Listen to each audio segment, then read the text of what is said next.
Hello, everyone. This is Terry Mitchell with the Voice on Fire interviews with intentions, and thank you for joining me. If you've not followed along before, I love interviewing people that I consider to be change agents. They're the people in our communities that are making a difference. They're taking action.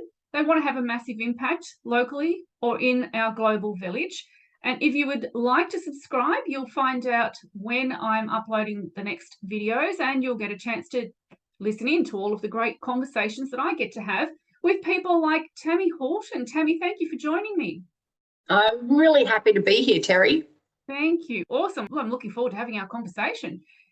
What I would love to share with our audience is what it is that you do. Let's jump straight into our conversation and get started.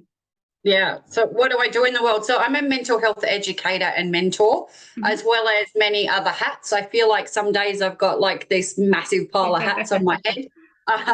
But at the essence, it's I'm a mental health educator and mentor. So I have my own lived experience of mental health concerns, as well as being a carer of people with mental health concerns. And so in my business name's Phynix Initiative, and I've just recently launched a not-for-profit called Come By Here. And these are all based around helping to build people's capacity, no matter what kind of psychological distress they're having, but also it's about getting those people that are around them to have the skills to be able to support them. So I do this through mental health first aid, resilience first aid. I do resilience coaching. I do some drumming workshops to kind of be a little bit different in talking about the resilience recovery space. But everything I do pretty much is all around this stuff. I'm a natural born coach, have been, I think, ever since I was young. And so now I really get, fired up by doing this type of work. It motivates me every day and gets me out of bed, which on my days when my mental health is challenging is a really good thing to have. It's just that I've got a purpose that gets me out of bed in the morning. So that's in a nutshell what I do in the world.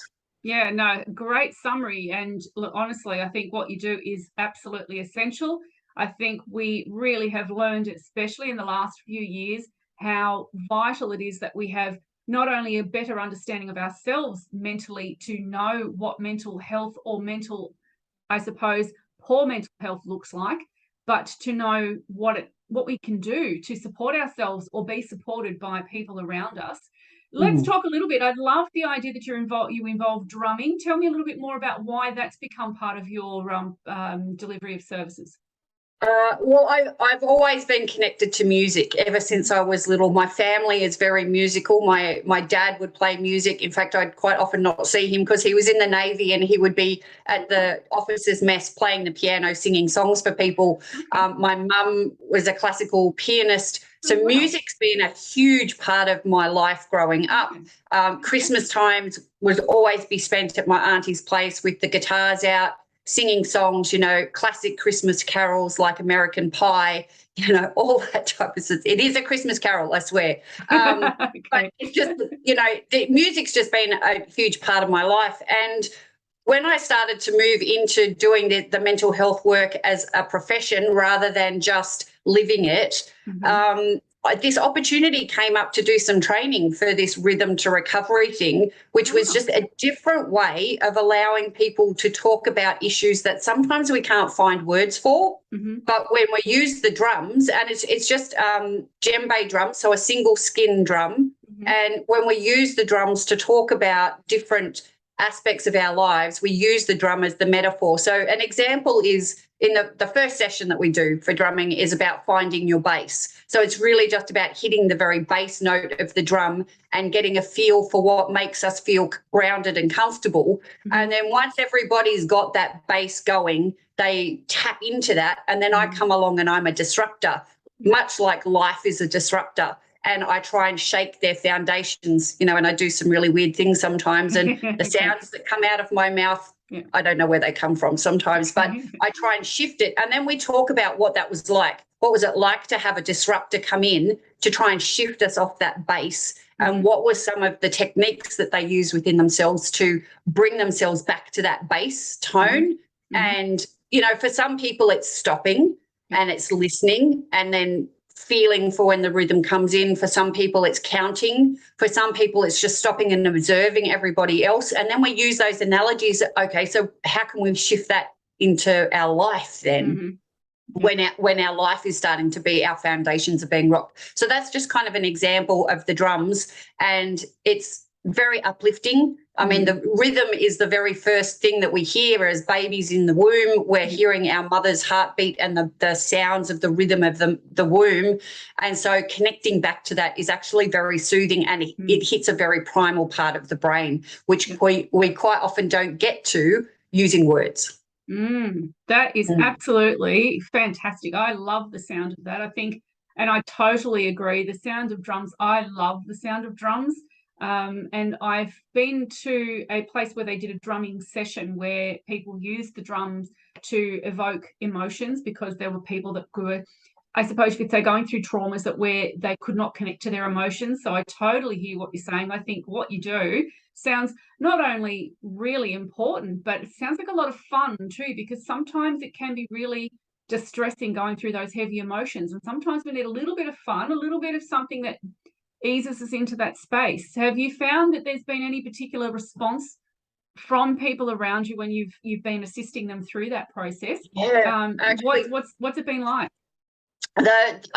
One of the last groups that I ran, and I haven't run too many of them because as I've been slowly building my business, but the last group that I ran, we started out with 6 people, I think, in the group, and it was a 10-week program that ended up running over 16 weeks because of COVID and school holidays and all sorts of things. But the very last session was, I just had one participant left in the last session, and she said to me that the drumming has actually made a huge difference in her life.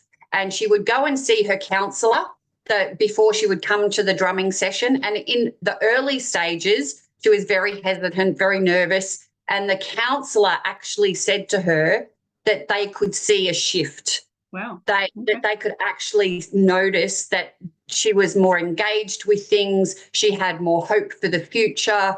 So it was something, and it gave her a chance to be out of the house. So she had 4 children, 2 nearly adult children and 2 very young children, one with special needs. And so she didn't get very much time by herself, a victim of domestic violence, a lot of trauma.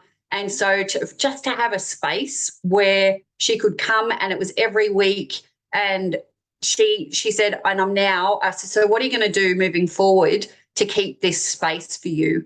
And she said, well, I'm not telling my family that the drumming's finished. Okay. So I was back to the house. Yeah. But and I could see that shift over the 16 weeks. It was that she was very hesitant, very reserved, not speaking out very much. But as we moved through, she became a bit more adventurous with the rhythms. And in turn, she became a bit more adventurous with her life. So it is a very, very powerful tool. We even had an exercise session, so doing exercises with the drums. And at the end of it, oh my goodness, we were so sore. I can imagine. Muscles that we had never used before. So it's and I've had a couple of other people that it's an opportunity to let some emotion out. If they don't want to speak it, they can just play it on the drum, and it's a release valve then. So it is a very powerful tool. Oh, I was having visions as you were saying that, for people who would find it really difficult to speak and to give voice or words to the pain that they may be feeling, or the emotions that are just so overpowering. I think in a society that we're in, we forget how powerful and how controlling our own emotions can be if we're not aligned with them, tapped into them, familiar with them, comfortable with them, even able to put words to them. So the idea that you can go and beat the crap out of a drum, and that is a way to vent emotions that just don't know another way to come out, I think that's precious. Well done. I think what a great thing that you do to help people. And particularly, as you say, there are some people whose stories, we don't know what they're going through. So to be able to give them the freedom to express themselves authentically, that's got to be rewarding for you. Yeah. And when you can tap into their rhythm, and this is one of the really powerful things, if you can you get them to play their day or their week, and they play it, and then as me, if I can then match in with that, it's a way of acknowledging that I've heard what they've been going through without saying a word. Yeah, right. wow. And it is just so. I said, this is what I'm feeling, and then I can say the emotion that I felt because I'm more attuned with my emotion. I can say the emotion I felt by playing your rhythm was this.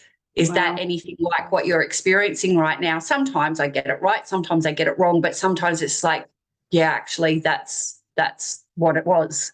And it's just, even it's just, it sounds like you've had a really rough week, or it sounds like you've had a really joyful week, you know, and it's just that being able to acknowledge in a different way. It is a very powerful thing. And you're so right, Terry, in our world today, emotions, we get told to not feel them. Like it's any kind of particularly negative emotions, you know, if we get angry, it's like, oh, no, you can't express any anger. Like, no, you can't do that. You've got to push that down. You know, sadness. Oh, no, we're not going to do that. We're going to push that down. You know, we can't be too happy either. You know, no, we're going to push that down. And so now we don't even understand sometimes what the emotions are.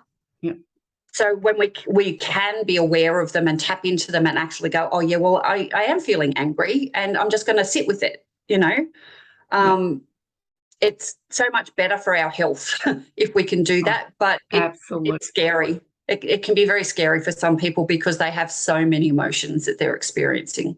Yeah, I totally agree with what you're saying in terms of being really like it's almost an unspoken benchmark. I was talking to somebody earlier about this, an unspoken benchmark or an invisible benchmark. It's almost like we go into an environment where we're expected to read the environment and to know how to behave in that environment, whether it be work, whether it be a social setting, school, whatever the situation. But no one's prepared to speak and say, because it's so difficult to say things because we're so caught up in trying to appear the right way. We're trying to meet these expectations, and we've got such a tangled web that we've woven for ourselves that when people are trying to express themselves authentically, it's almost too confronting for people who don't know how to deal with that. So the idea is, you know, negativity I see now is I find it quite frustrating, and I feel sorry for people that are going through any sort of trauma where negativity is closely aligned, or they are in substituting one word for another and using toxicity to describe negativity. And that's so not true. It is so incorrect to align those two words together, because negativity for someone like, you know, for either yourself or myself, and we've obviously experienced mental health challenges throughout our lives, when it comes to feeling that you just aren't in good space, you don't want to say anything, you don't want to express yourself for fear of being rejected or judged or criticized by a society that says, oh, negativity is toxic, go away, I don't want to be around you, I need to be around happy people all the time. It is just so unhealthy for people who cannot then find a safe way to express themselves. So I think the concept of drumming as just one of the tools that you offer is just such, it must just provide such release for people and to feel so safe doing so. Yeah. And another one of the spaces that I work in, and it's interesting that you kind of mentioned those words and the negativity thing, because I've noticed so much more now, you know, when you look at social media, there's all this, trigger warning, trigger warning, trigger warning. And, you know, there's actually there's very little research that shows that by telling people that there's something you're going to be talking about, it actually doesn't do anything to lessen the impact that it has on people. Yeah, they might not look at it, but it's just that we're now to a point where, well, whatever we say is going to trigger someone, so we better not say anything. And this is where we start to get where people, and, you know, my real deep passion project is suicide prevention, where we get people that are so desperate for help, but as soon as they open their mouths, you're right, they either get shunned, they get judged, they get hospitalised against their will, and none of the problems that cause the suicidal ideation, the suicidal thoughts, none of the problems get fixed. They might get some medication, but it's general, in my belief, even though I teach people something a little bit different because I have to, because of my training, a lot of what drives suicidality is not medical. It is situational. It's financial stress, relationship stress, housing stress, parenting stress, work stress, all of this, it's mental health stuff, but it's just all these situational things. And when people get put into hospital, all the problems are still out there. And then they get shoved back out into the world and it's like, there you go, see you later. And then it's just like, but these problems are still here, right? How are we going to deal with all of this stuff that's still happening? And so one of the other things I do, I help to run an alternatives to suicide support group every week. And it's a brave space for people to talk about things that they can't talk about in other spaces without fear of intervention. And so they can come in and say, that's it, I'm done, I'm out of the world, you won't see me again. And we don't actively do anything about that. Like, we don't call police, because we don't take details. But what we do is sit with that person in their distress and say, so what does that actually mean for you? What does I'm done, I'm out of here on the weekend, what does it actually mean for you? What is it that's going on for you right now? Is there something that we can support you with? Do you just want us to hear you? We're here, we're going to sit with you in this space and acknowledge the distress that you're in. And just being able to do that is so powerful. And lots of people that have been coming through the groups, this is what they're looking for. They're looking for some kind of connection where there's no judgment and they can talk about the really deep, hurtful stuff in a space where other people are experiencing deep, hurtful stuff, and we know that it's going to be okay because we're tapping into that connected knowledge and strength. One person, and this is the thing, one person alone can't deal with all these problems.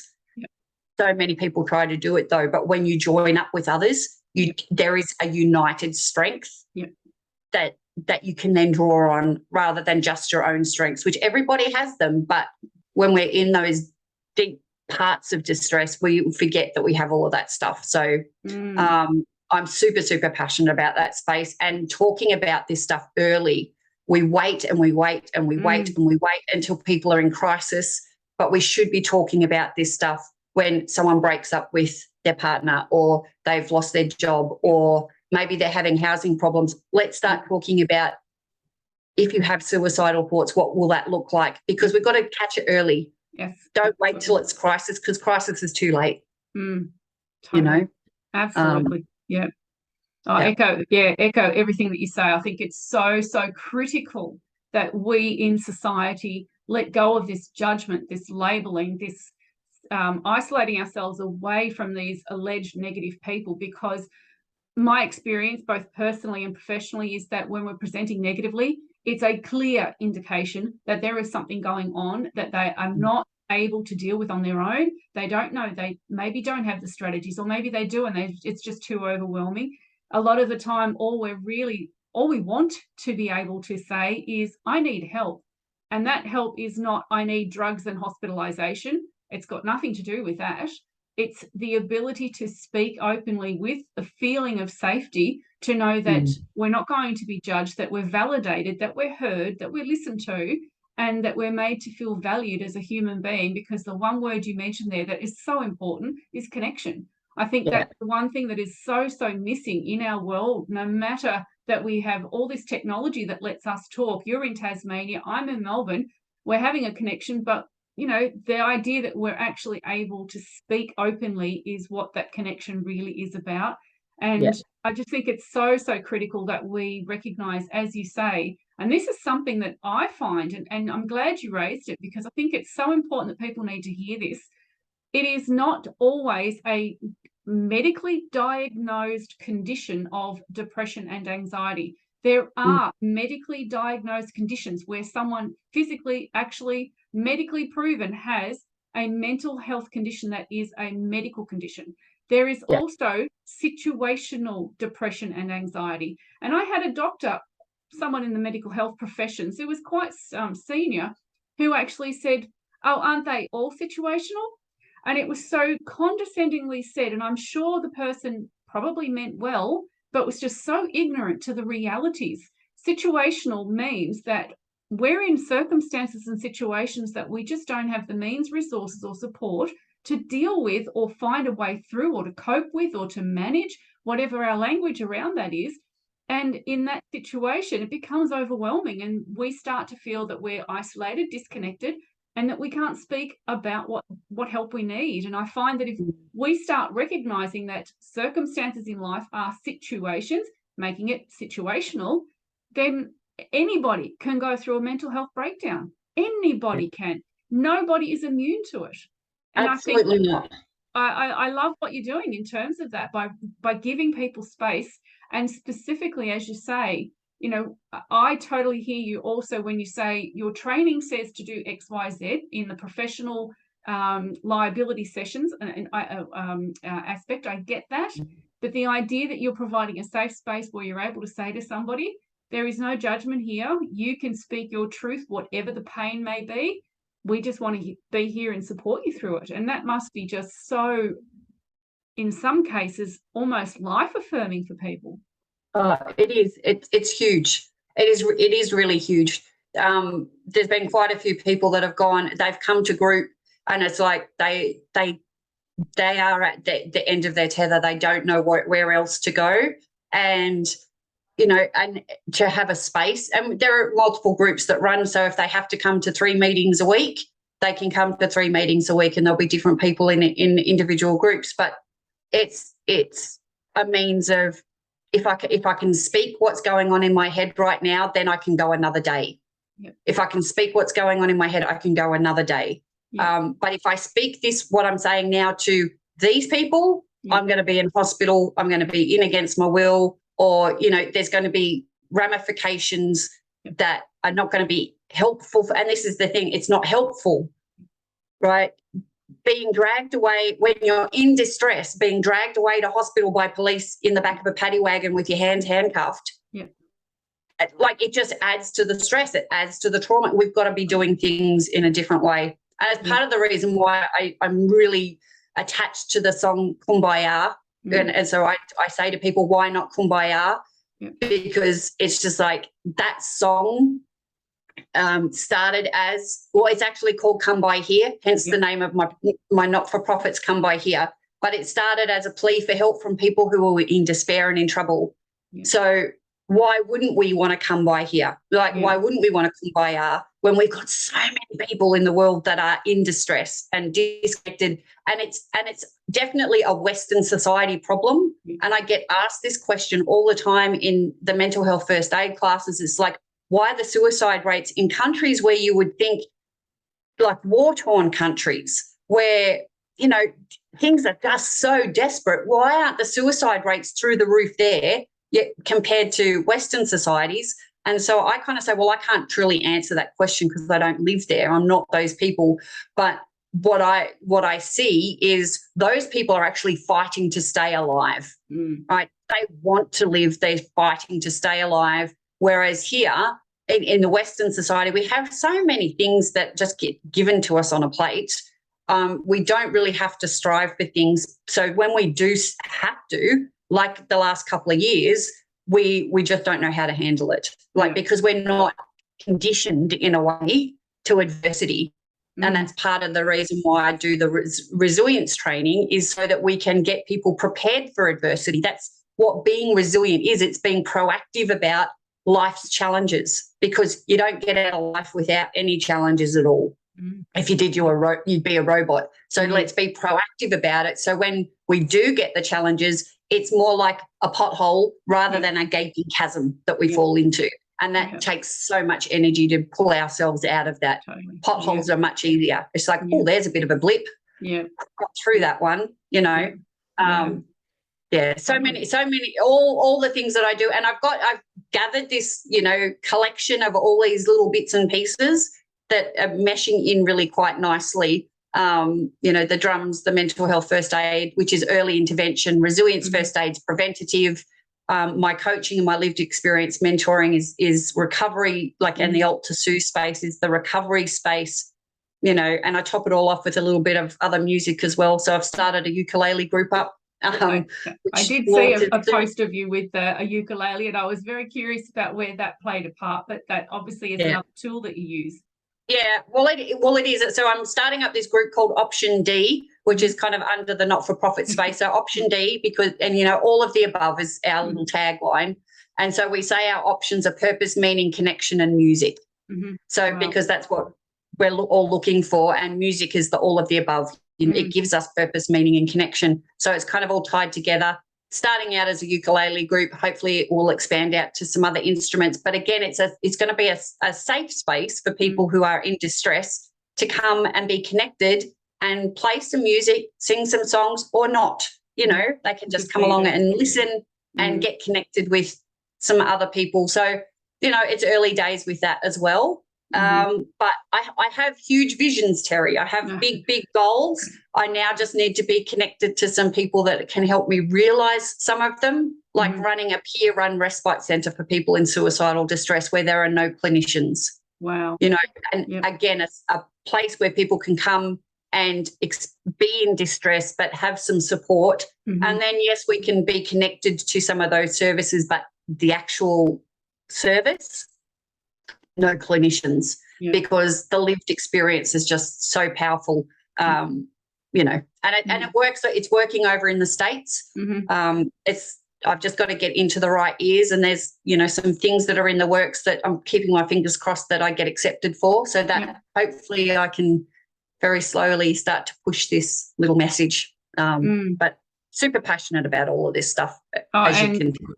Look, and I love that you are. I think that's, if you're not passionate about it, you wouldn't do it. And I think passion shows that you have, and I really believe lived experience is a big platform that drives us to pursue things, because we've been there. We know what it feels like. We've lived it, and you can't underplay the value of that. And I think what you do is absolutely amazing, and I just want to applaud you, because it is so important for people to feel heard and validated and listened to.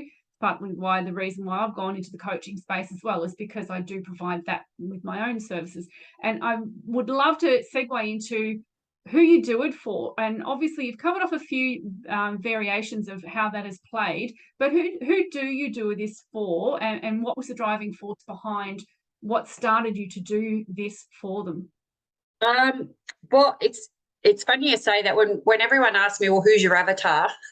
I say, well, it's everyone, really. But in business terms, that's not a good idea. But it's whoever gets drawn to my energy. So sometimes it will be, it might be someone that I notice on the street who seems to be having a bit of a hard time, and I'll go and help them out. Sometimes it's mums, sometimes it's organisations, sometimes. So it's really hard to say. But it's people that resonate with my energy, I guess. But definitely people who are in suicidal distress is the place that I'm headed, because there are so many people that are struggling. So it can be men, women, youth. And I've gotten a fair amount of skills underneath. I can kind of cover off all of them only because of my own life experience, right? So as a teenager, I struggled. I'd self-harmed. This is way before self-harm was a thing. I think, back in the medieval days, as I joke, because I'm that old. I self-harmed as a teenager. I've been married to someone with significant mental health concerns. So I've been a carer.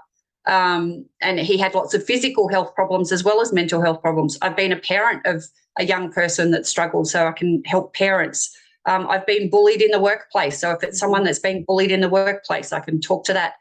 My marriage, had great things, but also had some very negative things, and, some domestic violence and coercive control. So I can talk to people in that space. I can talk to middle-aged women who are going through a life transition. Like I left the marriage in 2013 and had to I didn't even know who I was. I definitely not the person I was back then. I'm a completely different human. But I'm a different human every day when I wake up, because I'm constantly doing development. So it's a bit hard to say who. It's kind of whoever resonates with what I say. I sit and have a chat, and we'll talk through stuff. So that's kind of who it is. And it's the why I do what I do, is because I've been one of those people, and I say this, I've been one of those people who was desperately needing someone to come by here and give me a hand as a teenager, as a young mum, as a divorcee stuck in a property settlement that went on for 7-8 years, and the only way it got resolved was for the partner to die, you know. And I'm kind of grateful now that it didn't get resolved, because I'm in a better financial position, will be, when I retire than I would have been if it had been sorted out. So it's just, I've lived it. I know what it's like, and I don't want other people to experience it. So, you know, this is, when I was a public servant for a very, very long time, and, you know, the universe started to say, no, you need to get out and be doing this big time. So it sent me some hard lessons towards the end of the public service career, which was just like, I don't like where this is headed. I was headed for a very, very dark place yet again. It's like, I'm not going there. I refuse to go there. Yeah. I'm not going back into that spot. So I shifted, and I really haven't looked back. I look at those and everything that's happened in my life. Yes, there's been some crap, and, you know, as a milder word of what I could say, it has been. Yeah. But without all of that stuff, without all of the lessons that I got out of that, and the fact that I'm still here today, it means that I can do the work that I do. Absolutely. Yep. And my reality is very different to your reality, and it's very different to every client that works through the doors reality. And as I talk about bubbles of reality, that's why I hand out bubble wands when I do my training courses for self-care. It's like, go away and blow some bubbles, but it's just like everyone has their own bubble of reality. So, you know, if there's people out there that are listening that feel like, well, Tammie, you don't understand my bubble of reality, just know that I'll come and sit in your bubble.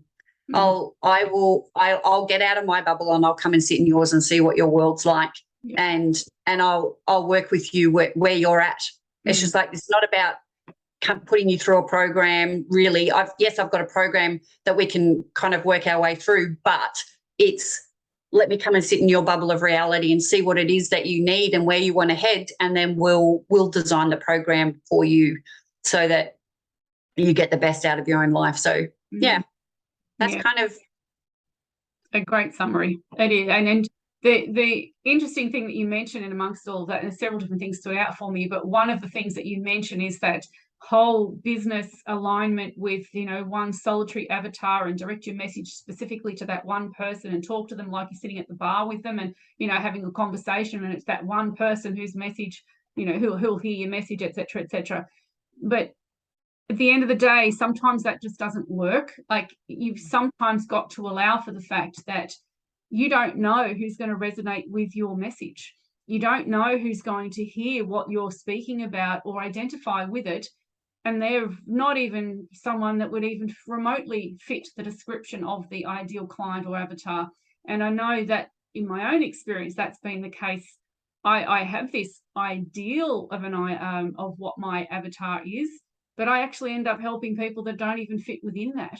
So it's great that you are open to being able to recognize the humanness of the challenges that you assist with. Anybody can be faced with such an overwhelming sense of hopelessness, helplessness, worthlessness, to the point where there is no point, and waking up the next day is just too much. And the fact that you're able to tap into their humanness to help them feel that they're emotionally able to connect again, not only with themselves, but with the rest of the world around them in a safe way, that in itself, how do you put an avatar to that? To me, there is just, sometimes we've just got to be more human rather than more business-like. And I don't know that that's necessarily a popular opinion to have, but I just think sometimes we need to be available as humans, helping humans. And I think we really, there are some of us on the planet who specifically relate to that. I know that as I was listening to you, I'm nodding like crazy, because it's like, I totally hear you. I get that. That is exactly, in a lot of ways, that's what I do. And I do it in a slightly different way, but it is the same kind of alignment where sometimes you've just got to help people where they are in the moment that they're sitting in that minute. And you don't know what their future holds. You don't know what their reality is. I kind of look at it from a position that, you know, I've been walking the planet for X number of years, but I actually decided to break that down into seconds, because by breaking it down into seconds, I kind of say to myself, well, you know, I can hardly remember what I had for breakfast yesterday.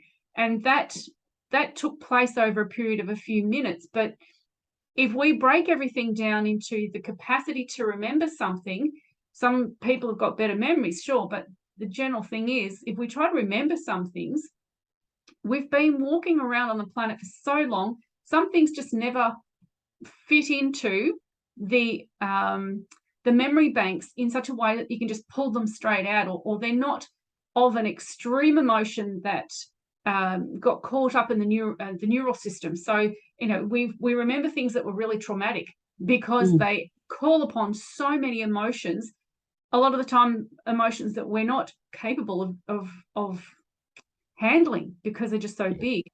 So it's hard to say that there is one type of avatar. There's one way of fixing things. There's one way to do things.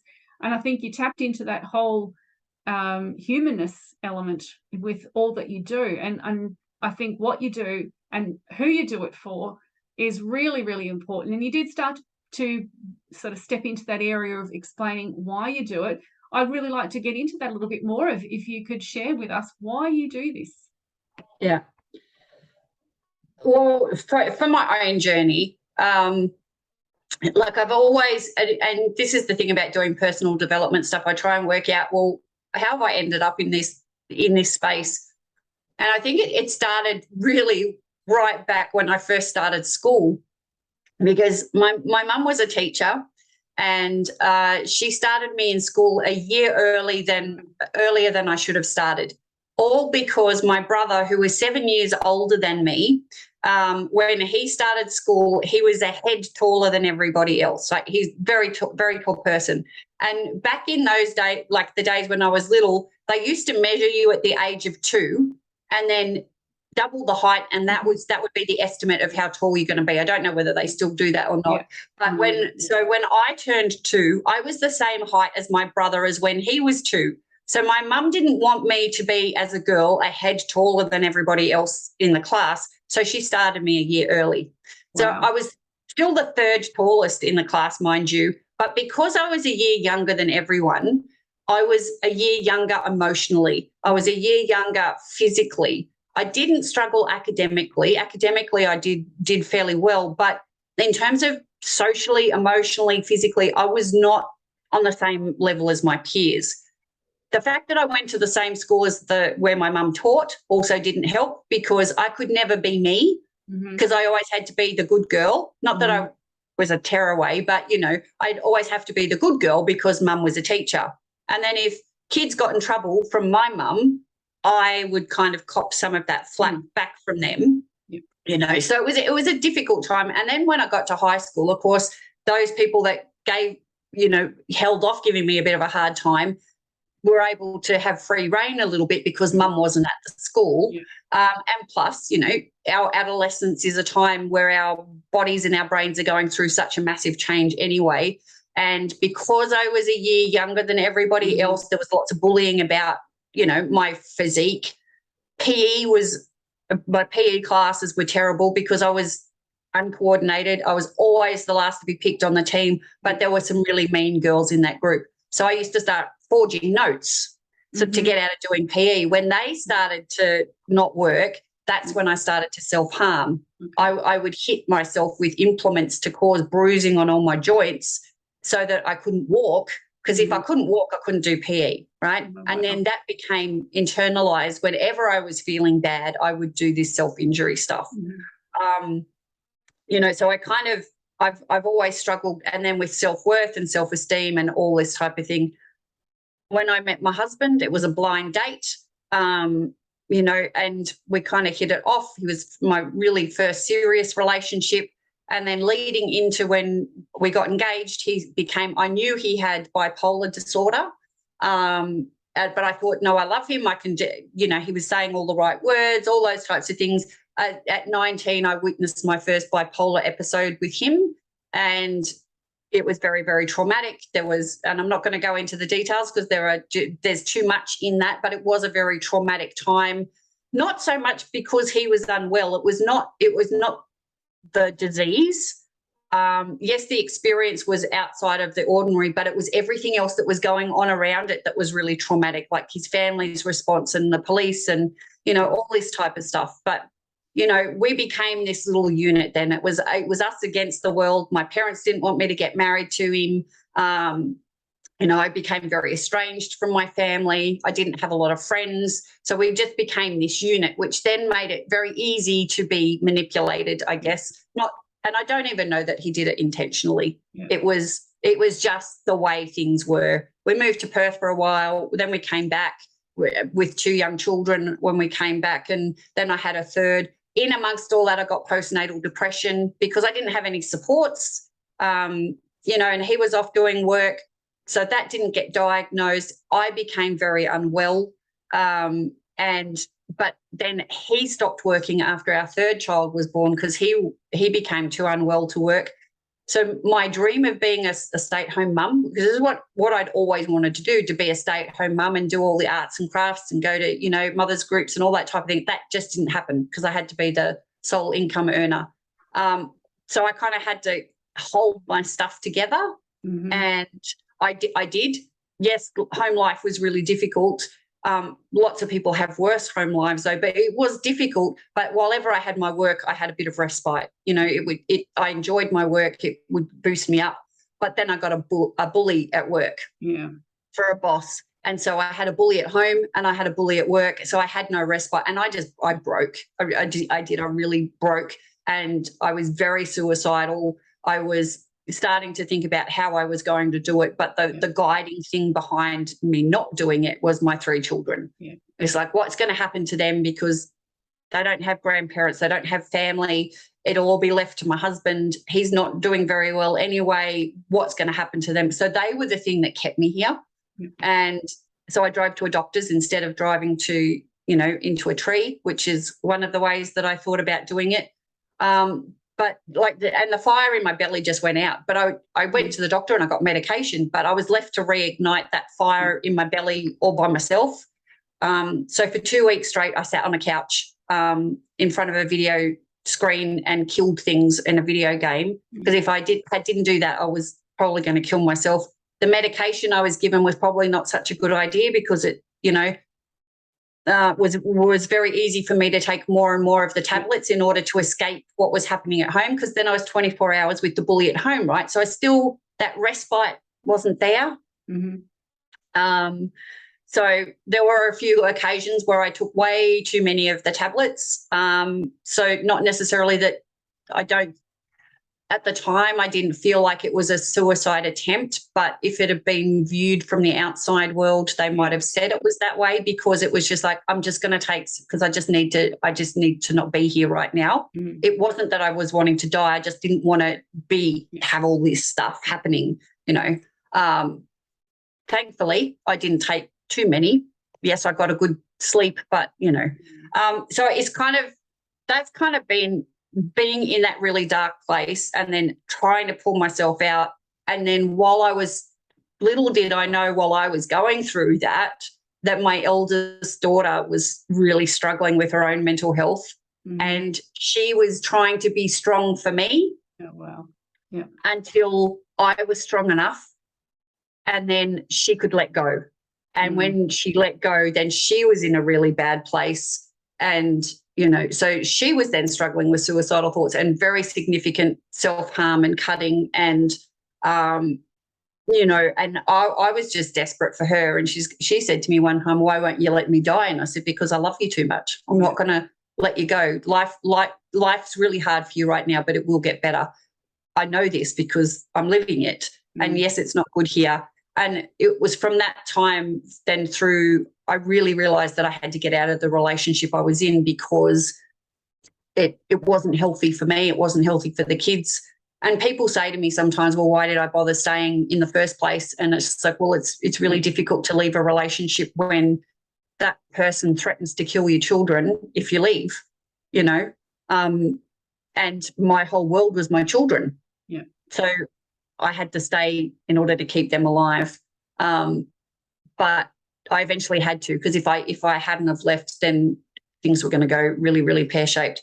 So look, I've had all of this stuff, but all through all of this, I've always wanted to help people. You know, it's been at school, there would be the people who were struggling that would kind of gravitate together, which, you know, it happens as in adolescence, but that would happen. And then through the workplace, there'd be the people who were struggling that would kind of gravitate to me. And I started out doing computer help desk work. So it's just like, oh, well, I'm helping people. And then I moved into management for that. And then I moved into another role where I'm still helping people. But all the while I'm getting these people come to me that were just struggling a little bit, you know, and I would be able to sit and listen. I didn't understand what it was that I was doing. I didn't understand it was coaching and mentoring and all this type of stuff until after I'd left the relationship, and I started to really go, well, I don't know who I am, so I need to find out who this person is, who this shell is. And I've done, you know, all the scientific Myers-Briggs disc, you know, all that type of stuff, all the way through to astrology, numerology, I Ching, human design, and all of these things. Like, and this is why I kind of say to people that the numerology stuff is not just woo-woo. There is basis in this, because the scientific stuff says I'm the same person that the woo-woo stuff says I am. And it's all the way through. It is this teacher, guider, there's this wisdom space, you know, informer. So it's been an interesting space to be in it. And it just, I know it sounds selfish, but I get so much reward from being able to help someone who's in distress. It makes me feel good about myself, which also helps my own mental well-being. But to know that I've made a difference in somebody else's life, even if it's just one person, and I don't even have to know who that person is. I know that, you know, there's got to be good karma coming my way because I've paid my dues, you know, and so now I'm giving it back to other people. You know, I had an Indigenous woman come up to me once saying, can you help me? And I'm going, well, depends on what you need. She said, well, can you give me some money? I said, look, I don't have any money on me right now. She said, well, could you give me a lift somewhere? And I said, sure, where are you going? And she said where she was going. I said, oh, it's a good thing I'm going that way. You know, it was a bit out of my way, but it's just a good thing we're going that way. And then we're going along, and I stopped and I did get a bit of money for her. And then because she just wanted to go and get her kids. And she said, oh, but they may not be there. Can you wait? And I said, sure. They weren't there. She said, oh, they'll be at this other place. I said, so where is it that is? And she says, oh, it's this other place. And I said, oh, it's a good thing that I'm headed that way. A little bit of a detour, but I dropped off and her kids were there, and she says, you know, I can't pay you back. Because I gave her $50, I think. She said, I can't pay you back. And I said, I don't care. I said, how about you do this? I said, the next time someone comes along to you and says, can you help me? Then you pay it forward. She said, but I don't have $50 to you. And I said, it doesn't have to be in money. It can just be with your time and your help or something, you know. And people say to me, why did you do that? You didn't know it, like, and I'm going, because she needed a hand. She gave me a story that she was in distress. She had bruising on her knuckles, you know, so she'd been in some kind of altercation, and in the vehicle she was in and out of she was talking to herself a little bit. So potentially she was hearing voices, you know. Who else was, and there was no one else around that was going to help her. And people go, oh, yeah, but these people tell her. I said, look, I didn't feel unsafe. If I felt unsafe, I wouldn't have done it. And it's good karma. Another example is a guy that I saw. My daughter called past my house one time and said, oh, Mum, have you got some strawberry jam? And I said, what do you need strawberry jam for? She said, I'm going from here to here and I've got to put some jam in a cake. And I said, well, I don't have any, but we could, when you get here, I could drive you down to the shop. You can race in and grab it and come back out. Well, when we pulled in, I went to a shop that I never go to ever. And we pulled into this shop, and immediately in front of me, there was this gentleman that fell down. So I put on my physical first aider hat and I went to say, do you need a hand? And the guy standing behind him goes, oh, no, he's doing. So the guy was inebriated and every time he tried to stand up, he would fall down. So I just said, do you need a hand? And he goes, oh, no. He said, I'm just going to sit here for a bit. So I just sat and chatted with him for 45 minutes. My poor daughter, who needed to get somewhere with her strawberry jam, had been in the shops and out. I hadn't seen her, but she'd rung other people and said, Mum's doing her thing. Okay. Yeah. I'll be a bit late. I found him and I said, who are you? He goes, are you some kind of mental health angel or something? And I said, yeah, maybe that's what I am today. He said, why are you talking to me? I said, because it looks like you needed someone to talk to. You know, he won't remember it because he was intoxicated, but he needed something, and that 45 minutes allowed the alcohol to pass through his system a little bit more so that he was able to stand upright and walk, which was my concern, that he would stumble out into the road and get hit by a car. So it's these people that come along that other people would just dismiss and, you know, push aside, that are the ones that really kind of call to me. I might put myself in some dangerous situations sometimes, which I'm very slowly learning to trust my spidey senses a bit more. But yeah, it's just so. Does that answer your question in a very long-winded way? No, and look, I think it's important because anybody that's listening to this recording, either via watching the YouTube channel or by listening to the podcast later, that story might be the one story that they relate to, and they'll recognize a situation that either they'll go, oh, I can help, and they know then that that's how I can help, or they'll go, oh, I need to speak to this lady. Who's this Tammie lady? She can help me. So the reason that I kind of do these interviews with people like you is because it's really about human connectedness, and it's about bringing the reality to the world that says anybody can be making a difference. You don't have to be somebody like the Elon Musks or the Oprah Winfreys of the world. You can be the everyday person, like, you know, like Tammie, like me. We're making a difference because we recognize that we have something to give.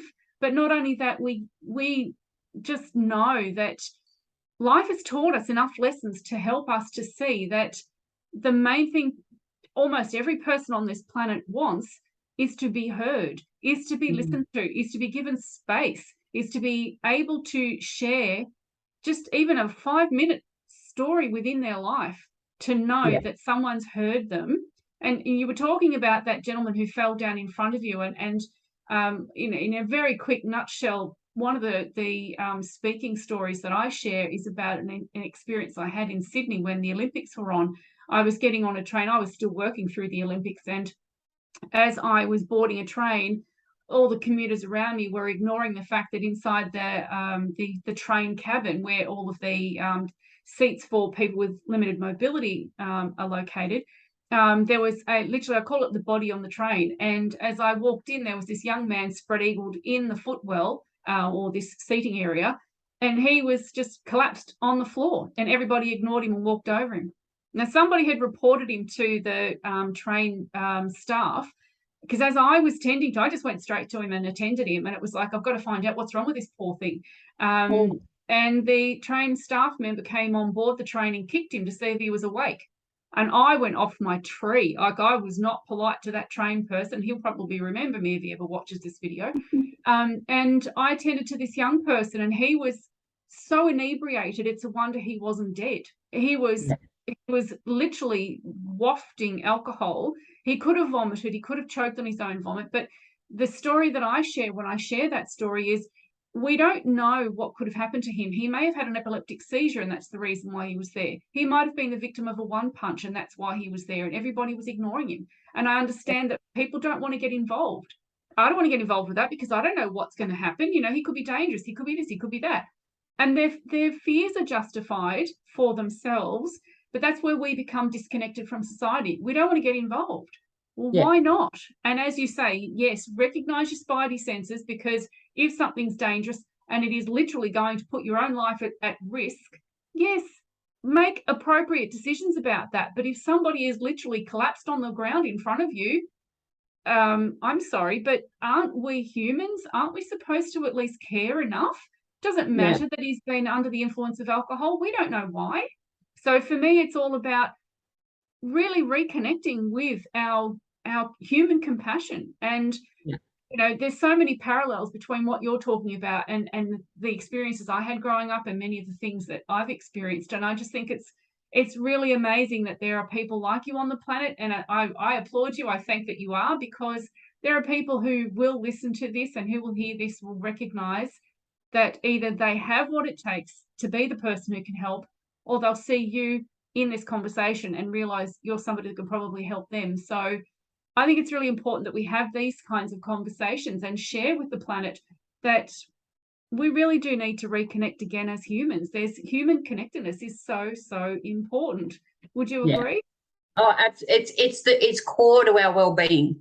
Connect when even when you think of like Maslow's hierarchy of needs, before you even get to that, before you even get to food, water, shelter, connection comes way before that.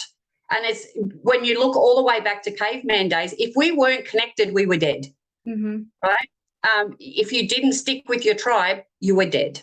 And it's the same today. If we don't have people around us, and this is why isolation is such a big thing. If we are isolated from other human beings, we deteriorate because we have to have them. And there was something that you mentioned earlier on about that, you know, the really heavy negative emotions and how they really stick with us. You know, our brains are all wired. It's wired to keep us safe.